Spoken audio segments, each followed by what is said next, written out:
Nursing ethics, leadership বা আমাদের যে কোয়ালিটিগুলো করি এগুলো ইন্টারন্যাশনাল লেভেলের আমাদের পড়াশোনাগুলো। আপনারা সকলেই জানেন আমাদের নার্সিং, আমাদের এটা ইংলিশ ভার্সন না, ইংলিশ মিডিয়াম, অর্থাৎ ইন্টারন্যাশনালি পড়ানো হয়। BSc nursing basic course, BSc nursing post basic এবং ডিপ্লোমা কোর্স আছে। তো আমাদের এই নার্সিং লিডারশিপ এবং ইথিক্স যেটা আছে এটা বাংলাদেশ পার্সপেক্টিভ বা বাংলাদেশের স্বাস্থ্য সেক্টরে কতটুকু গুরুত্বপূর্ণ বা আমাদের কতটুকু কাজ, এইটা আমরা আশা করছি এই সেমিনারের মাধ্যমে জানতে পারবো।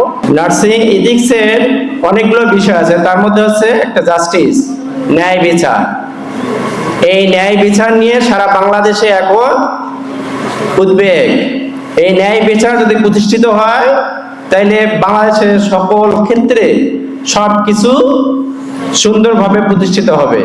Bad sanitary, bad infrastructure and bad administrative management, এই তিনটার কারণে নার্সিং ব্যবস্থা এবং নার্সিং লিডারশিপ প্রভাবিত হয়, যার কারণে নার্সরা সঠিক সেবা দিতে পারেন না। এটি ফ্লোরেন্স নাইটিঙ্গেলের থিওরি এবং তত্ত্ব।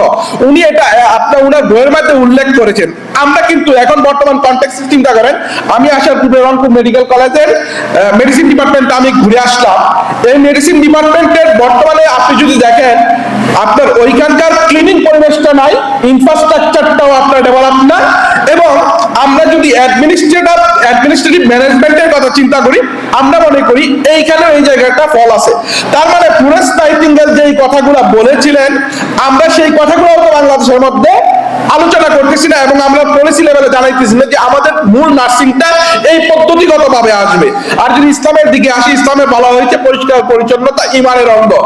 আমি কেমন সেবা রোগীকে দিলাম, কত ভালোভাবে ইনজেকশন দিলাম, কত ভালোভাবে ওনাকে মানে নার্সিংটা দিলাম, প্রসিডিউর অ্যাপ্লাই করলাম, মানুষ কিন্তু সেটাকে নার্সিং এর চাইতে গুরুত্ব দেখে যে উনি যেই পরিবেশে সেবাটা নিচ্ছেন সেটা কতটুকু উন্নত।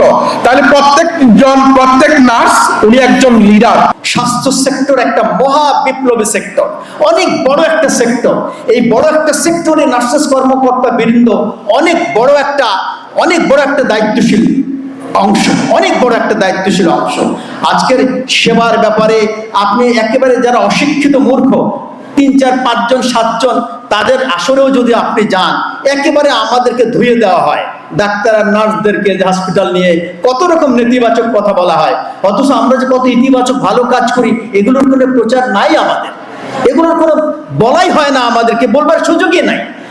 আপনি দেখুন রোগীরা আসলে ব্যাপারটা সাইকোলজি এখানে কাজ করে, যে লোকেরা যখন ট্রেনে স্টেশনে যায় ট্রেনে ধরার জন্য, তখন কিন্তু অনেকক্ষণ অপেক্ষা করতে পারে।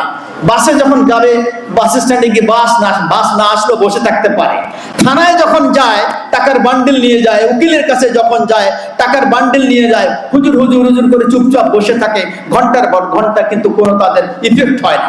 যেই না হাসপাতালে আসে এই তাদের একেবারে মাথা খারাপ হয়ে যায়। আসলে ব্যাপারটা এইরকম, এটা আমাদের বুঝতে হবে, এটাকে সাইকোলজি কাজ করে। আসলে ওইসব জায়গায় যে যখন তারা গেছে তখন তারা অসুস্থ না, সুস্থ, মাথা ঠিক আছে, ওই জন্য হুজুর সব ঠিকঠাক করে। আর যেই না তারা এই হাসপাতালে হাঁটে, অসুস্থ হবার কারণে সাইকোলজিক্যালি তারা আপসেট হয়ে যায়, আর তারা একেবারে যা আচরণ করে এটা তো আমরা প্রত্যেকেই সাক্ষী। তবে আমরা যেটা বলি, আমরা বলি যে করুক, যে যাই করুক ভাই, যে যাই করুক, আমরা আমাদের কাজে একেবারে নিজের দিকে নিবেদিত করব। ন্যাশনাল নার্সেস ফোরাম আপনাদের পাশে আছে, থাকবে, সারা জীবন কাজ করবে। ন্যাশনাল নার্সেস ফোরামের উদ্যোগে এইরকম সেমিনার ইতিহাসে আমাদের জানা মতে কোথাও হয়নি। ইনশাআল্লাহ রংপুর বিভাগে যেহেতু শুরু হয়েছে, সারা বাংলাদেশ ব্যাপী ইনশাআল্লাহ আমাদের এইসব ভালো কাজ, কল্যাণের কাজ, মঙ্গলময় কাজ অব্যাহত থাকবে।